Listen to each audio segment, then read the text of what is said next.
Yes, good morning, children. So today we are going to start with the numerical problems back exercise. Chapter number 5 we are doing, that is account the equation. Starting from question number 1.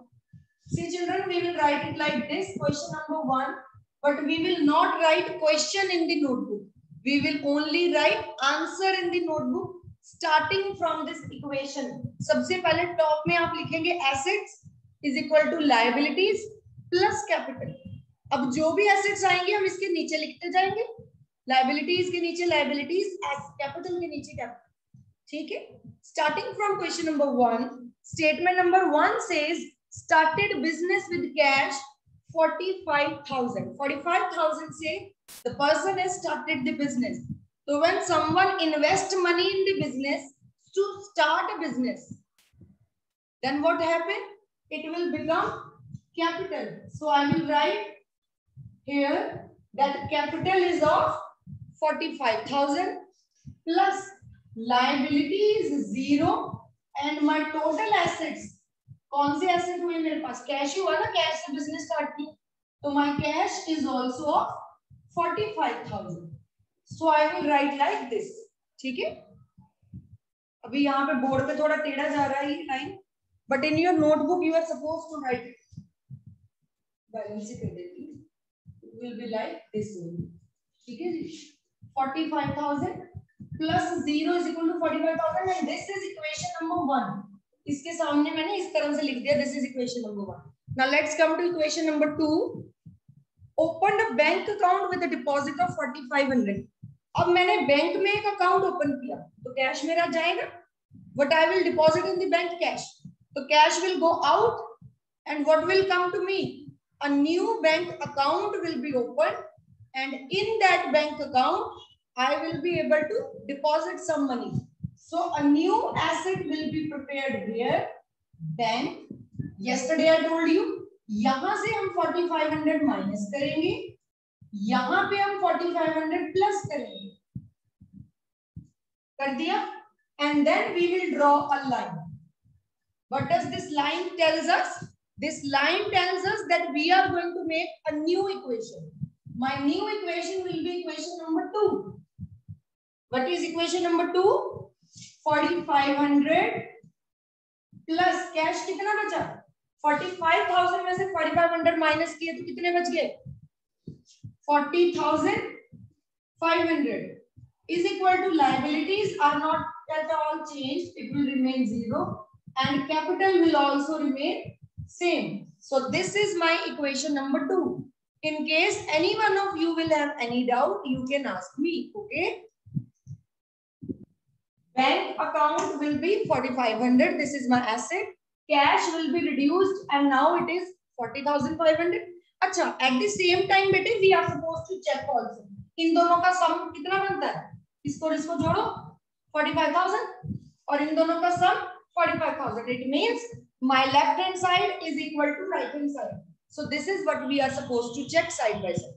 Next is bought goods from MS Sun and Company for 11,200.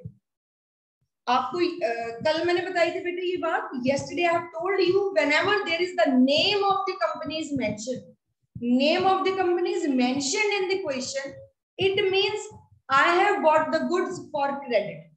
जो goods मैंने खरीदी हैं वो credit पे खरीदी. तो उधार पे अगर मैं कोई चीज लूंगी तो एक तो मेरी लायबिलिटी बन जाएगी, यहाँ पे मेरी लायबिलिटी क्रिएट हो जाएगी और दूसरा यहाँ पे मेरे गुड्स भी क्रिएट हो जाएंगे.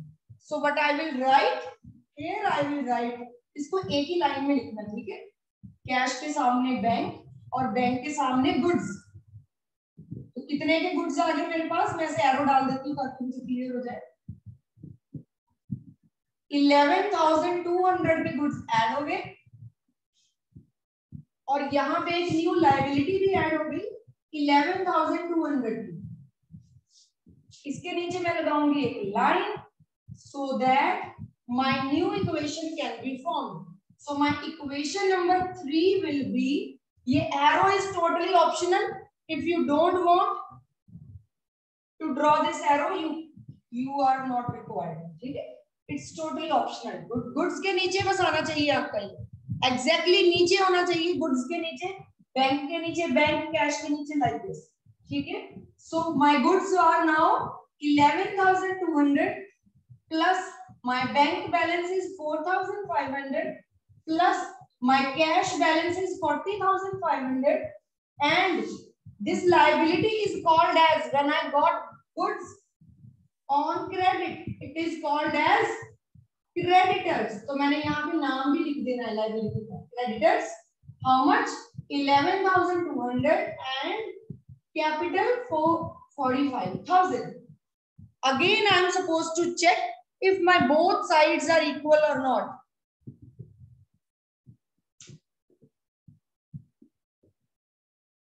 Okay, so that is all for the question. इस क्वेश्चन में और कुछ भी नहीं है. So now I will check कि क्या मेरी दोनों साइड इक्वल है. एक बार ऐड करके बताएगा कोई बच्चा? What is the amount of left hand side and what is the amount of right hand side?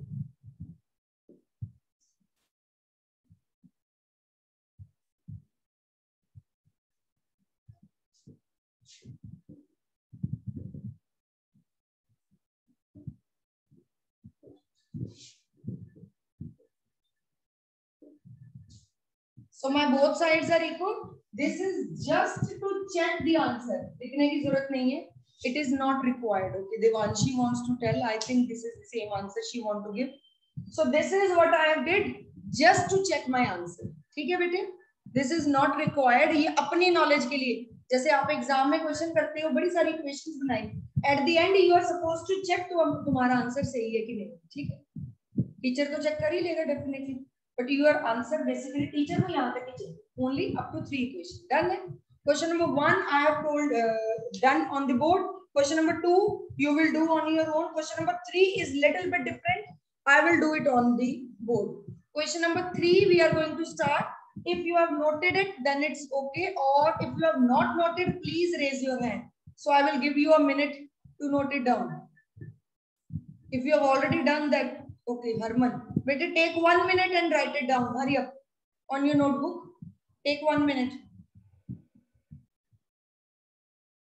We are starting with question number 3. Again, the same thing I am going to do.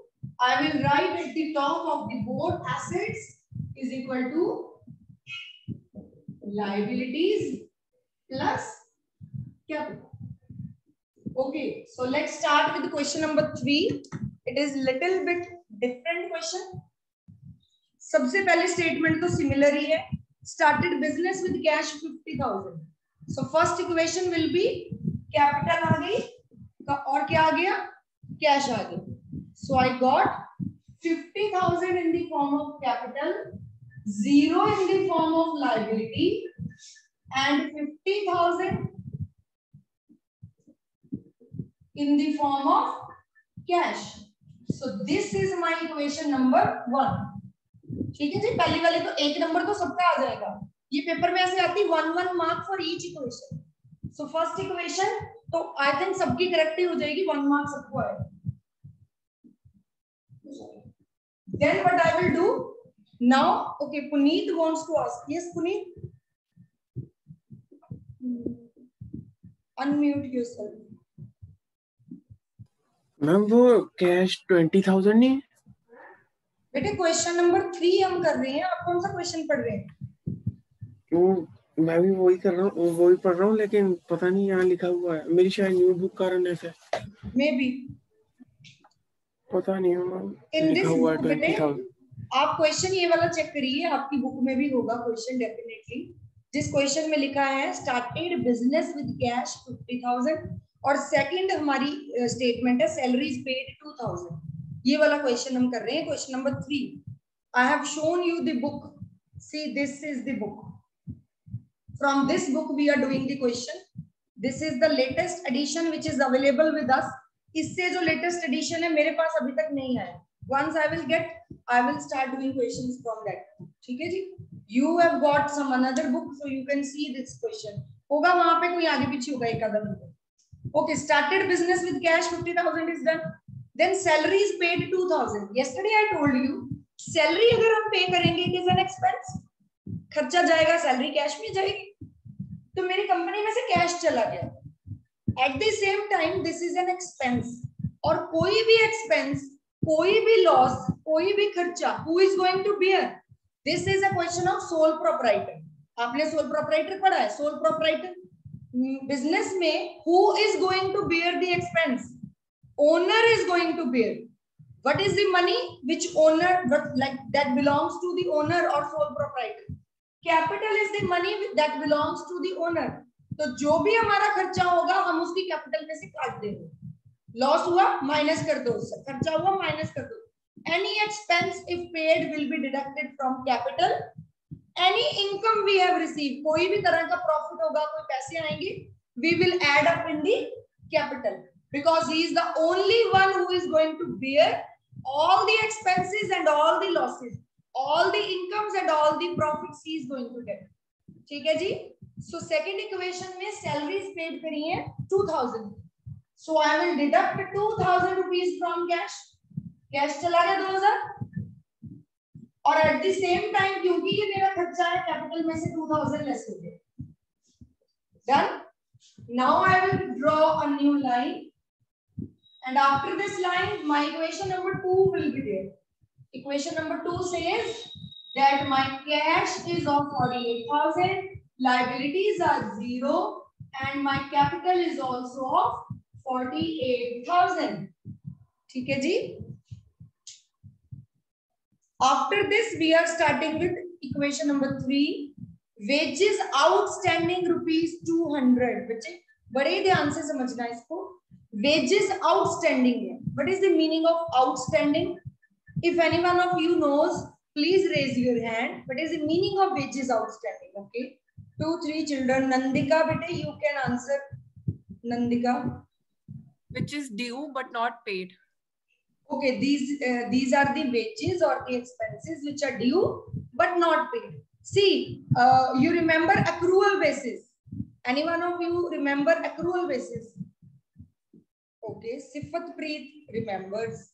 Yes, Sifat Preet, you can answer.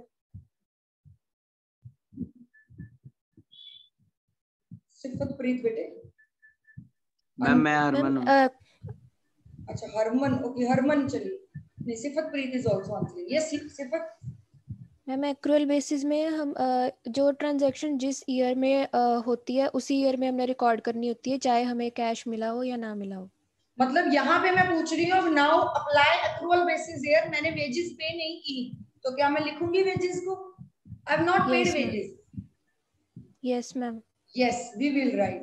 तो दो बातें हमें यहाँ पे आ गई हैं. यहाँ पे दो कॉन्सेप्ट्स की बात चल रही है. एक तो एक्रूअल बेसिस कहता है कि even if the expenses are being paid or not, even if the wages are being paid or not, we are supposed to write it as an expense. खर्चा तो मेरा हो गया ना, भले मैंने पैसे नहीं दिए, even though I am paying it in the next month or in the next to next month, it is my expense. और expense कहाँ से माइनस करते हैं हम? कोई भी expense हो तो कहाँ से माइनस करते हैं? कैपिटल में से माइनस करते हैं. Yes, so I will deduct outstanding wages from 200 rupees from the capital. पहला पॉइंट तो ये हो गया, क्योंकि भले मैंने पैसा दिया या नहीं दिया, it is my expense and expense will be deducted from capital. अगर मैंने wages पे कर दी होती तो मैं कैश में से माइनस करती कि मेरा कैश चला गया, but I have not paid, and when I have not paid, it became my liability. So in liabilities I will get a new liability of 200 rupees और ऊपर क्या लिखूंगी? Outstanding wages. Outstanding wages को मैं ऐसे लिख सकती हूँ O/S wages. ठीक है, तो न्यू लाइबिलिटी मेरी फॉर्म हो गई है 200 रुपए की, which is called as outstanding wages. Now I can draw a line and the third equation will be 48,000. किसी को डाउट है तो हैंड रेज करिए इस पॉइंट में. if any one of you is having doubt, you can raise your hand. is equal to 200 plus 47,800. why we did it? Okay, no one. Puneet बेटे hand raise किया हुआ कब से आपने? नीचे कर लीजिए, lower your hand. yes, Jaskaran, you want to ask? Jaskaran. Ma'am जो ये कैश डिडक्ट किया है 200 और जो प्लस किया मैम वो बता दो कैसे? कराई नहीं बेटे हमने 200 कैश डिडक्ट कहाँ किया? पे ही नहीं किया हमने मैम वेजेस। ये जो नीचे ये इसमें कैपिटल में और लाइबिलिटी यहाँ में पे? हमने प्लस कर दी। हाँ हाँ जी, जी। जब हमने खर्चा किया ना, मतलब this is an expense for the business. मैंने आपको बोला जब भी कोई एक्सपेंस होगा हम उसको कैपिटल से माइनस करेंगे। तो वेजेस हमारी है, सैलरी हमारी है या वेजेस हमारी है, वो हमारा एक्सपेंस है। Even though we have paid or not paid, we are supposed to deduct it from the capital. तो कैपिटल से माइनस कर देंगे। अब अगर पे कर देते तो कैश में से भी माइनस करते। जैसे सैलरी को किया था ऊपर, पे किया था तो हमने कैश में से माइनस किया और कैपिटल में से माइनस किया। इसको पे नहीं किया, when something is not being paid it became our liability। तो एक तो ये लाइबिलिटी क्रिएट हो गई और दूसरा हमारी कैपिटल में से माइनस हो गया। This is the way we have to do this. ठीक है, अगर आपको यहाँ पे फिर भी डाउट लग रहा है तो आप इसको सेपरेट नोट्स बना के लिख भी सकते हैं। ठीक है, if you want to write I can make you write, please write it down. एक लाइन में लिख लीजिए आउटस्टैंडिंग एक्सपेंसेस। कभी भी अगर हो स्टार लगा के कहीं अलग से नोट लिख लीजिए। आउटस्टैंडिंग एक्सपेंस, एक्सपेंस मतलब कोई भी हो, चाहे सैलरी, वेजेस, रेंट, इंश्योरेंस, जब भी कोई आउटस्टैंडिंग हो, outstanding expenses will create a liability.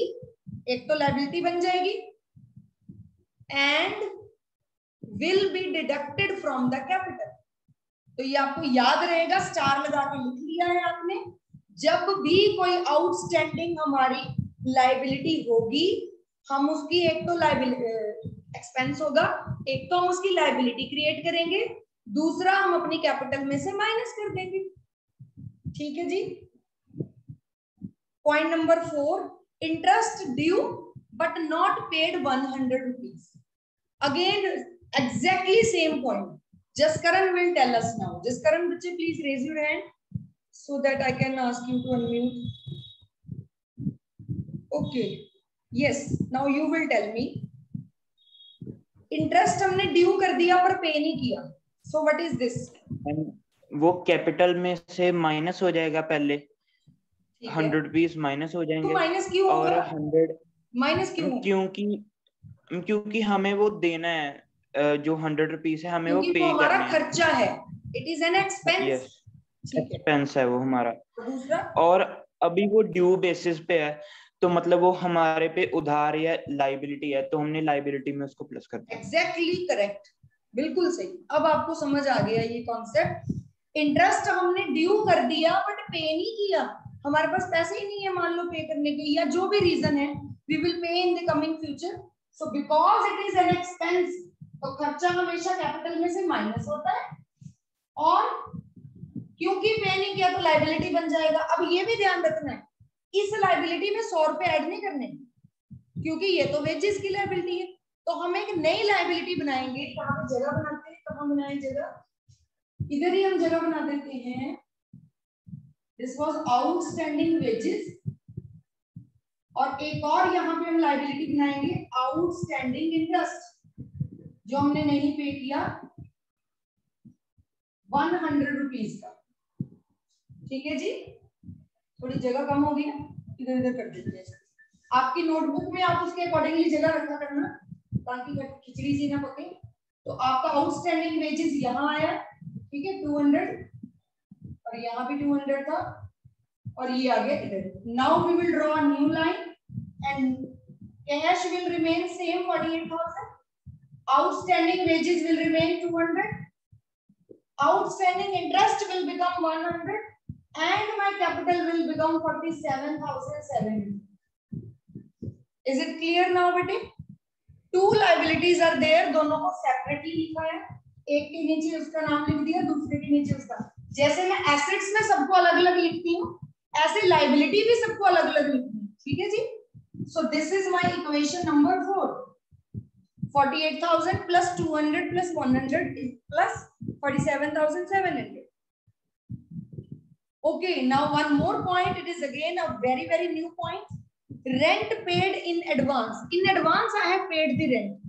मैंने किसी को rent देना था पर मैंने advance दे दिया. No one has the idea. एक सिफत प्रीति है सिर्फ. Anyone else who can try to think about this and give the answer?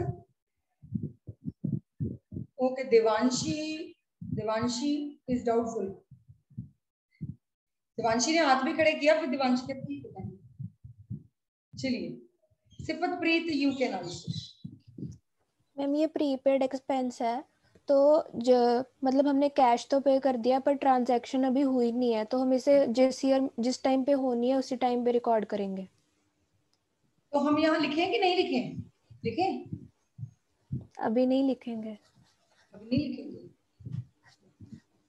चलिए मैं बता देती हूँ, आपकी बात थोड़ी सी ठीक है, थोड़ी सी आपकी गलत होगी। अभी हमारा ये रेंट हमने एडवांस दे दिया, तो रेंट जिस चीज के लिए हमने पे करना था वो तो काम हुआ ही नहीं। तो basically this rent is suppose to be an expense but which is not being due. तो अभी तक हमारा रेंट ड्यू नहीं हुआ, तो हम उसको यहाँ पे माइनस कैपिटल में नहीं करेंगे। जब एक्चुअल में हम उस मतलब कोई घर है हम उसमें रहते हैं, हम उसका रेंट देते हैं, तो रहने के बाद वो हमारा खर्चा बन जाता है, यहाँ से हम माइनस कर देते हैं। बट अभी तो हम रहे ही नहीं है, हमने एडवांस में किसी को 6 महीने का रेंट दे दिया। तो एक तरफ से ये बात सही है कि हम उसको यहाँ नहीं लिखेंगे, कैपिटल में से हम उसको माइनस नहीं करेंगे, लेकिन हमारा कैश तो गया है। और हमने अकाउंटेंसी के पहले दिन पहले चैप्टर में पढ़ा था कि जो भी बिजनेस ट्रांजैक्शन होगी अगर वो फाइनेंशियल नेचर की है तो रिकॉर्ड होगी।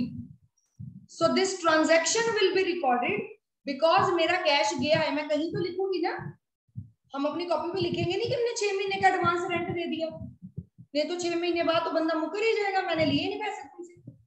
सो I will record it, where I will record, एक तो मैं इसको यहाँ कैश में से माइनस कर दूंगी क्योंकि मैंने कैश पे कर दिया 150 रुपीज, कैश तो मेरा गया ना, तो आई विल रिकॉर्ड इट, माइनस कर दूंगी कैश में से।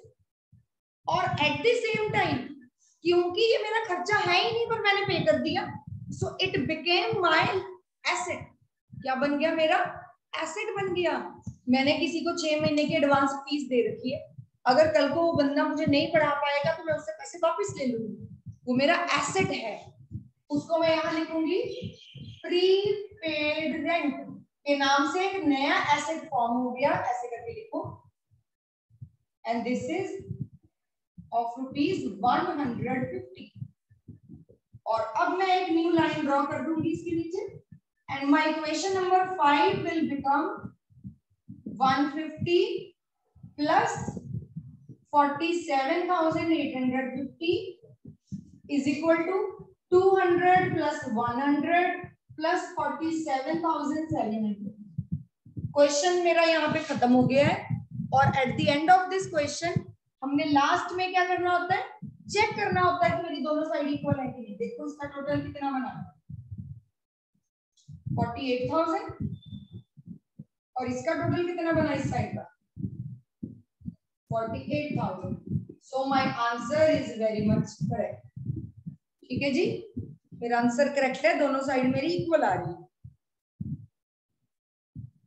ठीक है बेटे, क्लियर है आपको सबको? अब आप इसको नोट कर सकते हो if you want to note it down. You have not noted it till now, you can note it down. You have any doubt, you can ask me now.